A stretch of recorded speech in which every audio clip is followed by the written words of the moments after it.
শেখ মুজিব ও তার খুনি দুর্নীতিবাজ সরকারকে উৎখাত করা হইয়া। মেজর ডালিম সাহেব আসলেন একজন খুনিকে দেখার জন্য।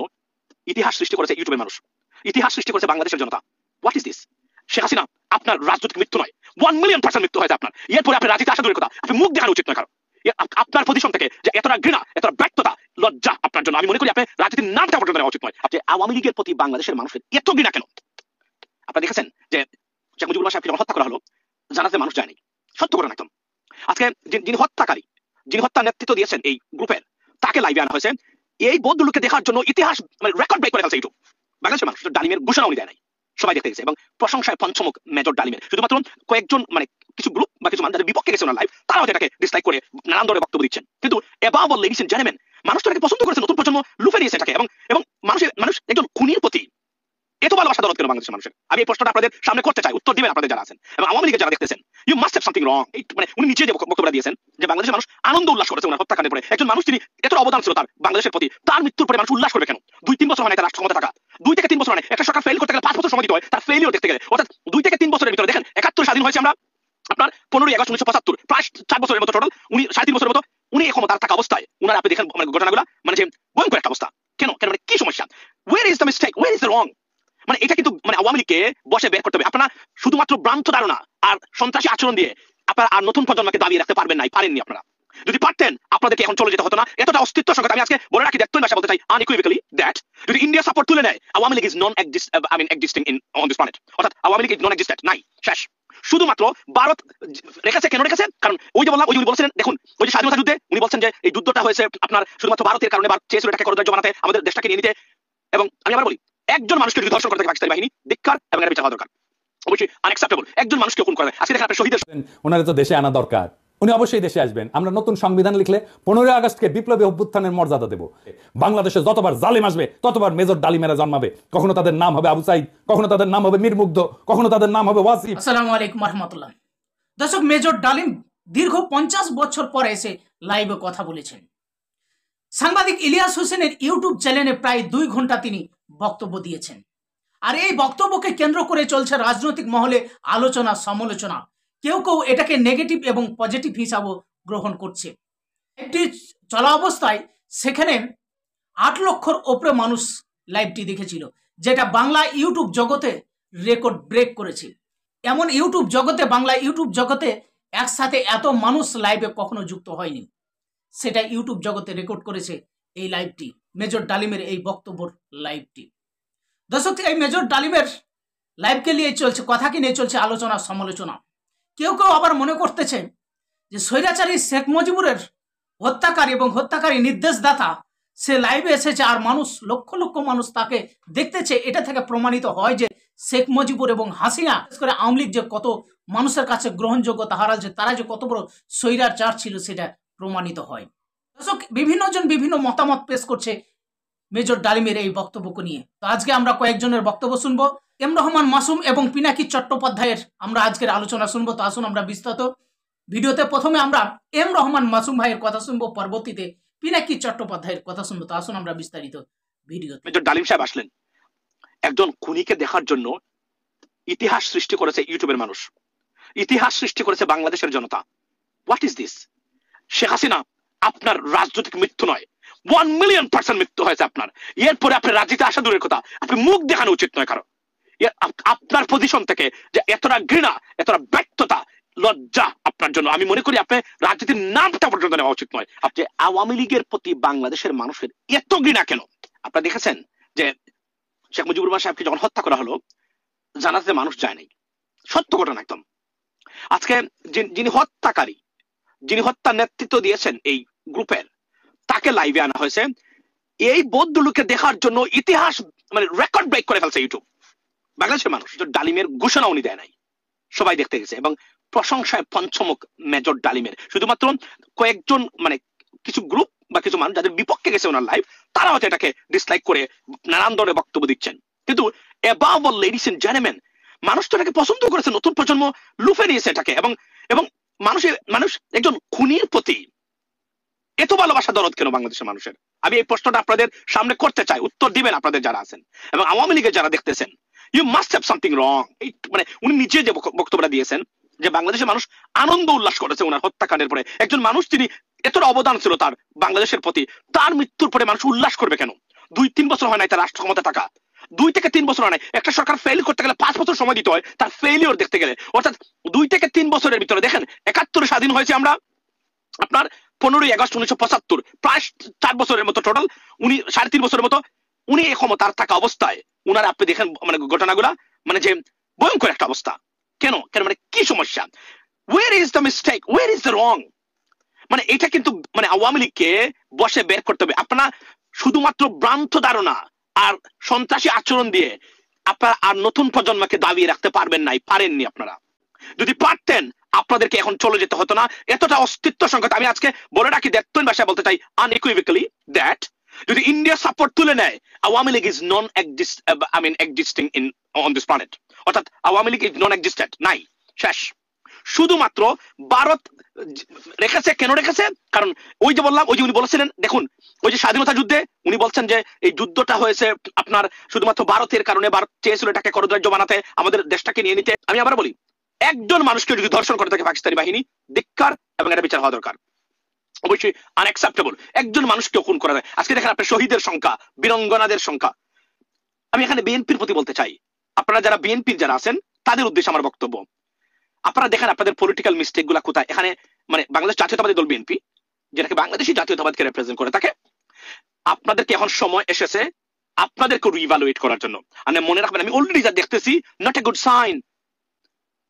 শুধুমাত্র আগের দাঁচের রাজনীতি দিয়ে রাজনীতি আর আপনি করতে পারবেন না। এবং গতকালকে বলেছি, আগামী নির্বাচন হবে 100 বছর বাংলাদেশ কিভাবে চলবে আগামী, তার মানে নাম্বার 1 আপনার এই যে ভিত্তি, আগামী নির্বাচনটা নির্ধারণ করে দিবে আগামী 100 বছর 50 বছর বাংলাদেশ কিভাবে চলবে, মনে রাখবেন। So it's a very very important and vital. আপনি দেখেন বিএনপি কি করতে পারতো, এই আওয়ামী লীগকে রাজনৈতিকভাবে মৃত্যু ঘটাতে পারতো বিএনপি এবং বিএনপি নেতৃবৃন্দ। তারা কোথায় ভুল করেছেন? শহীদের সংখ্যা, it is widely believed with evidence that 30 লক্ষ মানুষ মারা যায়নি। আবার বলছি, শহীদের সংখ্যা কম বেশি দিয়ে মানে বিতর্ক থাকতে পারে, বাট এটাকে পাকিস্তানিদের হত্যাকাণ্ডকে কোনোভাবে জাস্টিফাই করার কোনো এফর্ট নয়, এটা আমার মনে রাখবেন। আপনি দেখেন এই যে আমাদের সত্য ইতিহাস জানতে হবে। একজন মারল আর আমি 1 লক্ষ বলে দিলাম, মানে কি মারছে তো, এটা কোনো যুক্তি হতে পারে না। রাজনীতি এবং দেশের স্ট্র্যাটেজিতে এটা কোনো যুক্তি হতে পারে না। লেডিস এন্ড জেন্টলম্যান, বিএনপি কোথায় ভুল করেছেন আপনি দেখেন। এই জন্য বলছি প্রজ্ঞা, ইন্টেলেকচুয়ালিটি, স্মার্টনেস, টাফনেস, যে শব্দগুলো আমি বলে থাকি রাজনীতিবিদের অন্যতম গুণ। If you do not have that, you are not a politician. Okay, so আপনি দেখেন বিএনপি কোথায় ভুল করেছেন। তারা যখন ক্ষমতায় ছিলেন 3 বার, তারা কি পারতেন না? যখন ভোটাধিকার তারা হালনাগাদ করেছিলেন, তখন বিএনপি 3 বার ক্ষমতা থাকার পরেও কেন শহীদের প্রকৃত সংখ্যা মানে বাড়ি বাড়ি গিয়ে এটা নির্ধারণ করতে পারলেন না? কেন বীরঙ্গনাদের সংখ্যা ওনারা নির্ধারণ করতে পারলেন না? ওনাদেরকে কেউ কি বাধা দিয়েছিল? বিএনপিকে কেউ বাধা দিয়েছিল নাকি টাকা ছিল না? কেন করতে পারলেন না? এটা হচ্ছে রাজনৈতিক প্রজ্ঞার অভাব, রাজনৈতিক দূরদর্শিতার প্রচন্ড অভাব নেতৃবৃন্দের মধ্যে যেটা ছিল সেটা সুস্পষ্টভাবে প্রমাণিত হয়েছে বিএনপির এই ক্ষেত্রে। এটা আমি বলতেই হবে, আজকে কিছু সমালোচনা আমাদের করা দরকার আছে, নাহলে ফিক্স হবে না। তাহলে কি হতো, আওয়ামী লীগের শেখ মুজিবুর রহমান সাহেব থেকে শুরু করে আওয়ামী লীগের ইতিহাসকে আপনারা মানে খবর দিয়ে দিতে পারতেন, মাটি চাপা দিয়ে দিতে পারতেন। রাজনৈতিক ভাবে এতটা জয় মানে এতটা উইন, এত বড় একটা উইন আর হতেই পারতো না আপনাদের জন্য। কিন্তু আপনারা কি করলেন? আপনারা সেটা করতে পারেন না, আপনারা সেটা ব্যর্থ হলেন। তাহলে দেখেন মানে কোন জায়গায় ব্যর্থতা গুলো, এগুলো খুঁজ বের করে সিদ্ধান্ত নিতে হবে। আপনারা কেন করতে পারলেন না এটা? আওয়ামী লীগ মিথ্যা বলে, এখন এসে বলেন না শহীদের সংখ্যা এইটা না, শহীদের আপনার বীরঙ্গনার সংখ্যা এইটা না। এটা বলার তো দরকার ছিল না। আপনারা ক্ষমতায় ছিলেন, নিজেরাই তো একটা কমিশন গঠন করে আওয়ামী লীগের 3 জন ভালো মানুষকে রাখতে পারতেন, 5 জন ভালো মানুষকে রাখতে পারতেন, 2 জন বিচারপতিকে রাখতে পারতেন, 2 জন সেনাবাহিনী অফিসারকে রাখতে পারতেন, 2 জন অবসরপ্রাপ্ত পুলিশ অফিসারকে রাখতে পারতেন। অবজারভার গ্রুপে ভারত পাকিস্তানের মানুষও দিতে পারতেন, সেখানে বিদেশি আমেরিকান মানুষ, ব্রিটেনের মানুষও দিয়ে একটা বিশাল বড় কমিটি করে মানে যারা ওভারসি করবে এই বিষয়গুলা, ইতিহাসটাকে নাইসলি প্রেজেন্ট করতে পারতেন। ব্যর্থতা তো খালি আওয়ামী লীগের নয়, ব্যর্থতা আমাদের সবার।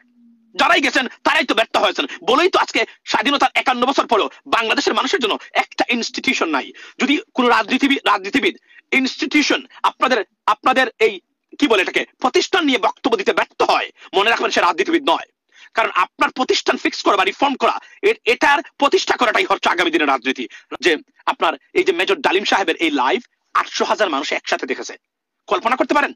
উনার মতো জ্ঞানী বাংলাদেশে নাই, অফকোর্স আছে। উনার মতো আরো বড় বড় লেখাপড়া যারা মানুষ এই লাইভে আসে নাই, আমাদের লাইভে আসে নাই, এসেছে। কিন্তু উনার মতো একজন ব্যক্তিকে আনার পরে এত মানুষের আগ্রহ আর এত মানুষের ভালোবাসা উনি পেয়েছেন। এবং গিয়ে দেখেন সারা, এবং আমি নজিরবিহীন ঘটনা এমন ভাবে আমি দেখি নাই কখনো। গতকাল থেকে 24 আওয়ার্স এর মতো কাভারেজ ওয়ান এন্ড অনলি বাংলাদেশের প্রত্যেকটা মিডিয়া আজকে এই খবরটা দিয়েছে। উনি কোথায় বলেছেন, এটা বলেছেন, সেটা বলেছেন, এই হলো মানে প্রকৃত অর্থ।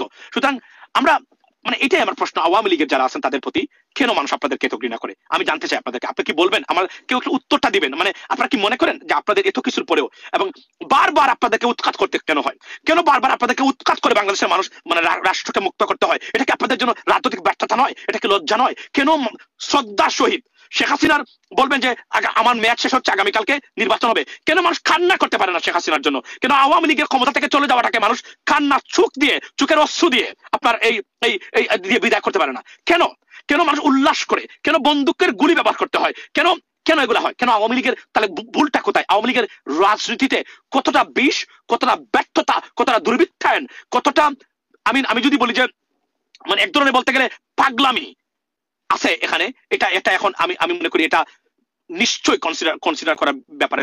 এটা একটা সাধারণ ঘটনা নয়। শেখ মুজিবুর রহমান সাহেবকে উৎখাত করার পরে 90% মানুষ রাস্তায় নেমে এসে উল্লাস প্রকাশ করেছে। এটা আশ্চর্য ঘটনা নয়? এটা কি আশ্চর্য ঘটনা নয় লেডিস এন্ড জেন্টলম্যান? এবং আপনি বলবেন আমি মিথ্যা বলছি না, এটা তো সবাই জানে, উনি তো বলছেন এবং এটা তো সবাই জানে। জানাজাতে দুজন মানুষ পাইল না। আপনার এই যে কি বলে ওই যে মানে 570 সাবান দিয়ে ওনাকে গোসল করিয়ে ওনাকে জানাজা পড়াইতে হলো। কেন পড়াইতে হলো? এগুলা আপনি বলবেন খালি দুশ্মন, খালি সবাই স্বাধীনতা বিরোধী, সবাই পাকিস্তানের পক্ষে, এগুলা কি বলবেন? বলতে পারবেন, কিন্তু এগুলো কাজ যে হচ্ছে না তার তো সুস্পষ্ট প্রমাণ এই জায়গাতে। এখন আপনাদেরকে নামিয়ে দিতে হলো।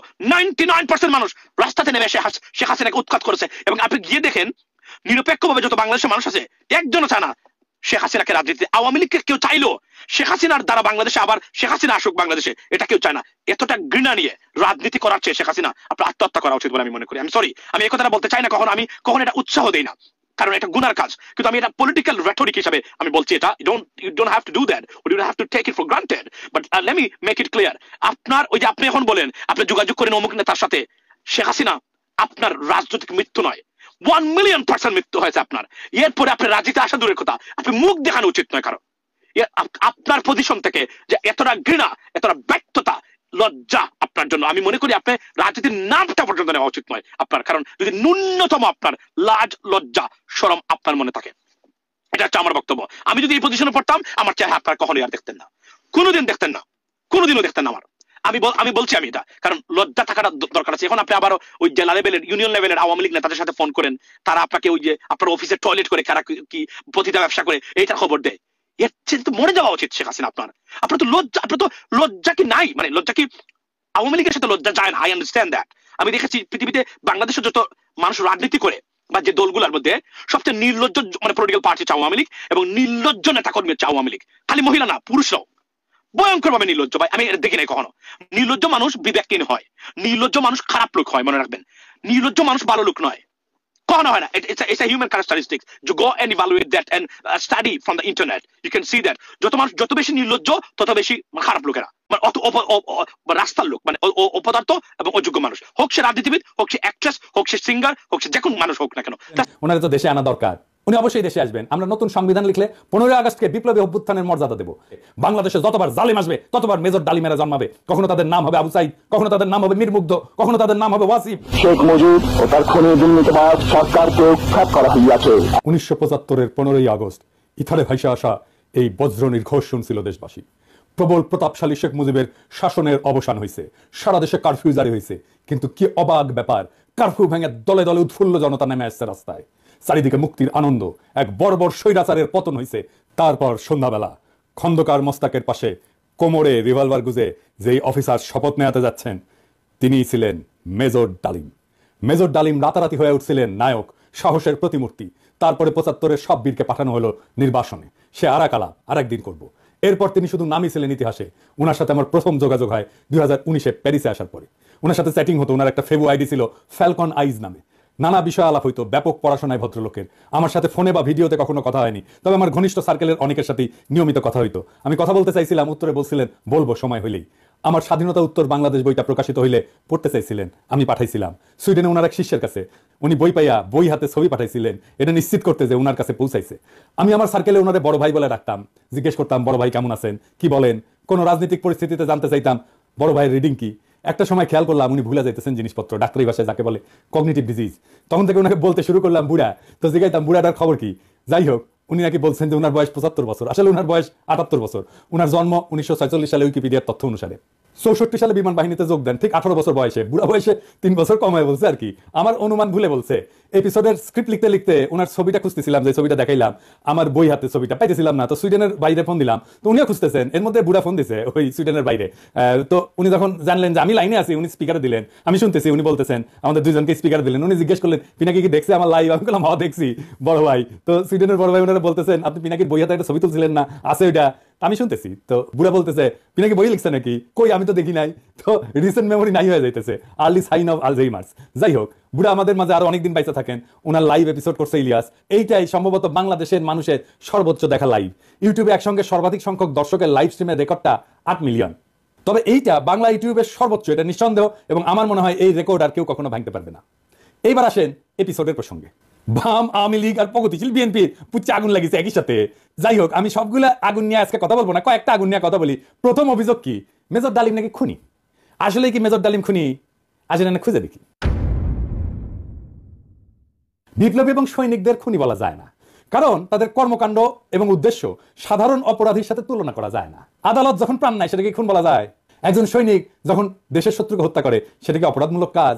একজন নারী যখন তার ধর্ষককে হত্যা করে ফেলে ধর্ষণের সময় সেটাকে অপরাধ না? সেটা না। কেন না? এর কয়েকটা কারণ আছে, বুঝে দেখি। 1 নম্বর কারণ, নৈতিক পার্থক্য, মোরাল জাস্টিফিকেশন।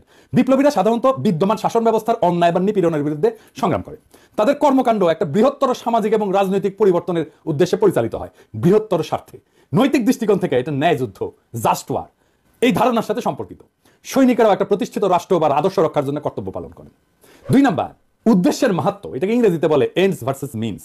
বিপ্লবী বা সৈনিকদের কর্মকাণ্ডের উদ্দেশ্য ব্যক্তিগত স্বার্থ না, বরং এটা বৃহত্তর সমাজ জাতির জন্য। দার্শনিক ইমানুয়েল কান্ট বা জন স্টুয়ার্ট মিলের মতবাদে উদ্দেশ্যের গুরুত্ব এবং প্রভাব নিয়ে আলোচনা আছে। মিলের উপযোগবাদ বলে একটা তত্ত্ব আছে, এটা অনুযায়ী যদি একটা কর্ম বৃহত্তর জনগণের কল্যাণে হয় তবে সেটা নৈতিকভাবে গ্রহণযোগ্য। 3 নম্বর, সমাজের দৃষ্টিভঙ্গি বা পারসেপশন বাই সোসাইটি। সমাজ সাধারণত সৈনিকদের রক্ষক এবং বিপ্লবীদের ন্যায়ের প্রতীক হিসেবে দেখে। সময়ের সঙ্গে অনেক বিপ্লবীকে নায়ক হিসেবে স্বীকৃতি দেওয়া হয়। এটার আইনি ব্যাখ্যাও আছে। 1 নম্বর হইতেছে যে লেজিটিমেসি অফ অ্যাকশন, মানে রাষ্ট্রীয় বৈধতা। সৈনিকদের কর্মকাণ্ড রাষ্ট্রীয় আদেশের আওতায় ঘটে, আন্তর্জাতিক আইন অনুযায়ী যুদ্ধ বা প্রতিরক্ষায় হত্যা বৈধ যদি তা যুদ্ধের আইন মেনে চলে। 2 নম্বর হচ্ছে রাজনৈতিক লড়াই বনাম অপরাধ, পলিটিক্যাল স্ট্রাগল ভার্সেস ক্রাইম। বিপ্লবীরা সবসময় বিদ্যমান আইন ভঙ্গ করে। বিপ্লব বা অভ্যুত্থান বিদ্যমান আইনের উপরে, সেই জন্য বিপ্লবীদের কর্মকাণ্ডকে অপরাধ হিসেবে বিবেচনা করা যায় না, কারণ আইন এটা সংজ্ঞায়িত করে বা ডিফাইন করে অপরাধ, আর বিপ্লব এটার উপরে। উপরে থেকে এই অপরাধের ডেফিনেশন তো বিপ্লব গ্রহণ করবে না। জুলাই বিপ্লবে পুলিশ নিহত হয়েছিল, মারা গেছিল, মেরে ফেলা হয়েছিল, এটা অপরাধমূলক কাজ না, এটা বিপ্লবী সহিংসতা। এই জন্যই এই হত্যার বিচার করা যাবে না, কারণ বিপ্লব অভ্যুত্থান আদালত বা আইনের চাইতে বড়। যদি পুলিশ হত্যার বিচার হয় তাহলে ধরে নেবেন বিপ্লব পরাজিত। 15ই আগস্টের বিপ্লব পরাজিত হয়েছিল জন্যই আগস্ট বিপ্লবের নায়কদের বিচার এবং ফাঁসি হয়েছিল। 3 নম্বর হইতেছে যে ইচ্ছাকৃত হত্যা বনাম কর্তব্য, ইন্টেনশনাল কিলিং ভার্সেস ডিউটি। সাধারণ অপরাধী ব্যক্তিগত স্বার্থে হত্যা করে, অন্যদিকে সৈনিকেরা যুদ্ধক্ষেত্রে এবং বিপ্লবীরা সামাজিক রাজনৈতিক কাঠামো এবং বিদ্যমান ব্যবস্থা বদলের উদ্দেশ্যে কাজ করে এবং এর ক্ষেত্রে বিপ্লবী সহিংসতা হয়। এইটা তাদের কাজকে ইচ্ছাকৃত হত্যাকাণ্ড থেকে আলাদা করে। সেই জন্যই তাদের কাজগুলোকে ইচ্ছাকৃত হত্যাকাণ্ড থেকে আলাদা হয়ে যায়। শেখ মুজিবকে কেউ খুন করেনি, সে অভ্যুত্থানে নিহত। তার পরিবারের সদস্যদের কেউ খুন করেনি, তারাও অভ্যুত্থানে নিহত। দ্বিতীয় অভিযোগ হচ্ছে মেজর ডালিম শিশু হত্যা করেছে। আবার ইন্টারেস্টিংলি, কৌতুকপ্রদভাবে এটা আইসিসে বামেদের কাছ থেকে। হ্যাঁ, মেজর ডালিম কি শিশু হত্যা করেছে? মেজর ডালিম 32 নম্বর আক্রমণ করে নাই, তারে দায়িত্ব দিতে চাইছিল, সে নেয় নাই। কারণ মুজিব পরিবারের সাথে তার একটা ব্যক্তিগত পারিবারিক সম্পর্ক ছিল। সে গেছিল মুজিবের ভগ্নিপতি আব্দুর রব শেরনিয়াবাতের বাসায়। সেখানে তার 14 বছরের বয়সী মেয়ে বেবি, 12 বছরের বয়সী ছেলে আরিফ এবং 4 বছর বয়সের নাতি সুকান্ত আব্দুল্লাহ, যেটা আবুল হাসনাত আব্দুল্লাহর ছেলে, ও মারা যায়। আবুল হাসনাত আব্দুল্লাহ হারামজাদাটা পানির ট্যাঙ্কে লুকেছিল, বেঁচে যায়। কিন্তু কথা হইতেছে বাড়ির নারী আর শিশুদের বন্দুকের মুখে ফেলায় পানির ট্যাঙ্কে লুকেছিল কেন হারামজাদাটা? ওইটা জয় বাংলা হইলে তো আরো সুবিধা হইল নি। যাই হোক, এবার আসেন দেখি মহান বিপ্লবের সময় শিশুদেরকে হত্যা করা হয়েছিল, যতগুলো বিপ্লব হয়েছে ইতিহাসে, যেগুলো নাম জানি আমরা, যেগুলো নিয়ে কাইট হয়ে পড়ে যায় বিপ্লবীরা। আসেন সেটা দেখি। ফরাসি বিপ্লবের সময় লুই শার্লস, যাকে লুই সপ্তদশ বলা হয়, মানে রাজা ষোড়শ লুই এবং মেরি আন্তর্নাথের ছোট ছেলে, বন্দী অবস্থায় খাইতে না দিয়ে কারাগারে রেখা মৃত্যুর দিকে ঠেলে দেওয়া হয়। যখন তার মৃতদেহ বের করা হচ্ছিল তার শরীরে কোনো মাংস ছিল না, কঙ্কালের উপরে চামড়া। বিপ্লবীরা হত্যা করবে না, কারণ তাদের পবিত্রতা নষ্ট হবে, কিন্তু খাইতে না দিয়া দিনের পর দিন কষ্ট দিয়া মেরে ফেলা যাবে। তো ফরাসি বিপ্লব নিয়ে আধিখ্যাত তো করে সবাই। আবার রুশ বিপ্লব নিয়ে তো বামেরা কাইট হয়ে পড়ে যায় না? যে বামেরা কবে তাদেরকে কইবেন এটা, যে রাশিয়ার জার দ্বিতীয় নিকোলাস এবং তার পরিবারের সদস্যদের বন্দী করে কমিউনিস্টরা। জার কিন্তু তখন ক্ষমতায় না, জারের ক্ষমতা অনেক আগেই চলে গেছে। কমিউনিস্টরা কিন্তু জারের কাছ থেকে ক্ষমতা নেয়নি। কমিউনিস্টরা কেরেনস্কি সরকারকে উৎখাত করে ক্ষমতা নিয়েছে, মানে লেনিন।